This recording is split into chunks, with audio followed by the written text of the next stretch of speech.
Ignition sequence start. 6, 5, 4, 3, 2, 1, 0. Liftoff. We have a liftoff.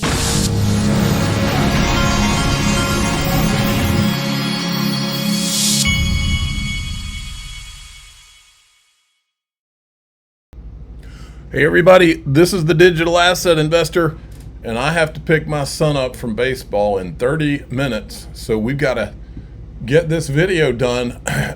I'm expecting an XRP melt up for the second half of this year. I don't know if there's anybody who isn't. Today, will crypto markets really melt up in Q3, Q4? Bitwise's latest report suggests a powerful second half. They're having a maybe a Spaces or something with CoinDesk on that. This morning we saw XRP. It's been as high as about 298. Right now it's at 296. They're voting on the market on the Genius Act or the procedural vote on the Genius Act for the second time at about 12:20 today. I think it's going to happen. I've been telling you I keep my crypto in two places that are institutional custody. iTrustCapital is one of them. They're my partner, have been for a long time. I have IRAs with them, and I have premium custody account with them. Sent my XRP right into it. I get institutional custody. They started Solana staking on iTrustCapital. I'm hoping, I got my fingers crossed that XRP yield will be coming as well. But I've positioned myself not just to keep my stuff safe, but to have my XRP in a place where if I decided to take an exit with a shallow bag, because I intend to keep most of my XRP for the long term, I have great ways to do my exit. At iTrustCapital, you have a 1% trading fee. That's all you pay. They may have a staking fee if you're staking Solana right now. I don't know if there will be staking fees involved. But aside from that, there's a 1% trading fee. The institutional custody is free. You can go to itrustcapital.com/XRP Army, and then you can scroll. Let me hit the refresh button because I think they said that they're going to change this code. Right now, the code is promo code XRP6. When you fund your account, you get a $100 funding bonus if you use that promo code. So the vote is today. Here's Representative French Hill. I guess rumblings that maybe the votes weren't there, and then the president met with some individuals yesterday. Are you confident now the votes are there? I believe that we do have the votes to advance the Senate Genius Act, which will create the first federally regulated with clear rules dollar-backed payment stablecoin, which will unleash a new competitive round in how payments are done when they're used in a blockchain application. We also have the House's work on market structure, which we've worked through the House Ag Committee and the House Financial Services Committee. Strong bipartisan support for that bill. And then finally, Whip Tom Emmer of Minnesota. Mr. Emmer has his bill that blocks the federal government from creating a central bank digital currency through the Fed, unless it's done with a specific authorization through Congress. So I believe that the House has the votes for those three measures, and the Speaker is working this morning on how they'll be coordinated and presented to the House for consideration. Well, guess what, folks? Dirty little secret, Tom. They don't have to create a Federal Reserve CBDC. Remember that article a little while back where Ripple was applying for a master account? And as I recall in that article, it said that the Fed would manage RLUSD if that happened. Thus, you have a private company that's issued a stable coin. It's not a CBDC. Is the picture forming in your mind? Yeah, this is Senator Tim Scott. One holdout appears to be that the Senate stablecoin legislation, the bill, does not include a ban on the Federal Reserve issuing a central bank cryptocurrency. The House included that in their version. Now, we don't expect the Federal Reserve to move to actually issue a digital dollar. But what about that? People are worried about the Federal Reserve coming out with this central bank cryptocurrency and using it as a surveillance tool like China does. Yes. One of the things that we said in Genius Act, and we have to give a lot of credit to Bill Hagerty on working on this legislation. The Genius Act simply says that nothing in this bill actually expands the authority at the Federal Reserve. So they do not have expansive authority. They cannot go in that direction. So we wanted to make sure that it was crystal clear. The House wants to double down and do it again. I get that. That's not a bad move at all. But let's be clear. The Genius Act already speaks to not allowing the Federal Reserve to expand their authority. And finally, let me just say this, Maria.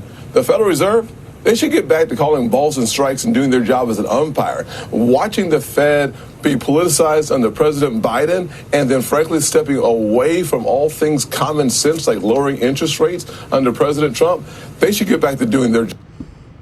Yep, and along those lines, there's news too. The Genius Act signed into law in 2025 is now at 96% on Polymarket. This thing's happening. Secure the future of USD and replace the petrodollar system. That's always been the grand plan. Yes, sir. And then US PPI falls 2.3% below expectations. And Dom from EZA is right over the target. High inflation has long been the Fed's excuse for keeping rates high. Now that inflation is consistently cooling, the Fed needs to lower interest rates. And when rates lower, crypto will explode. Just a matter of time now. He's 1,000% right. Now, let me show you something before I show you this clip.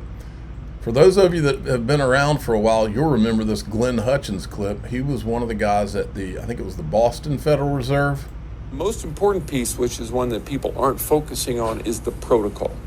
The underlying protocol by which we agree to conduct these transactions. So you use a series of protocols every day and you don't even think about it. You don't think about the internet protocol. You don't think about the simple mail technology protocol. You don't think about the file transfer protocol. You don't think about the high text translation protocol. I go through, right? You just make use of the technology and the protocols make it work. The people who really understand what's going on with digital currencies understand that putting these protocols in place, the blockchain protocol, the Ethereum protocol, the the Ripple protocol, and then enabling those protocols to cause transactions to occur. And then those transactions can be defined very broadly as not just moving things of value, but anything that's got an information content. Okay, so if you go back, this is the Wormhole, who just partnered with Ripple, Wormhole co-founder Robinson Berkey, and he said an interesting thing. He's talking about how there will be acquisitions where crypto companies are buying crypto companies and non-crypto companies are buying crypto companies. But then he said they're going to buy they're going to buy crypto native companies and protocols, buying the actual protocol. Dun, dun, dun. And we've seen Ripple obviously make large acquisitions. Hidden Road was a huge one. Coinbase is making some of these. So I think when it comes to crypto native companies, we're going to actually continue to see a lot of M&A. We're going to see crypto native companies buy crypto native companies. And I think we're also going to see non-crypto native companies buy crypto native companies and protocols potentially, figuring out what that could potentially look like. Yes, sir.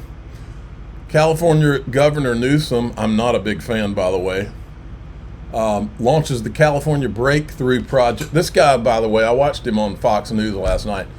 He's trying to remake himself and pretend like he is not a political lunatic out in California, which he actually is.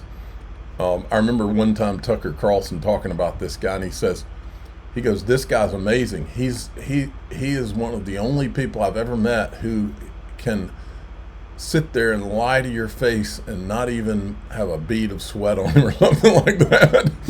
So this guy's in the process of trying to remake his entire image so that in a disingenuous way, in my opinion, so that he can try to run for president. That's what I think he's up to.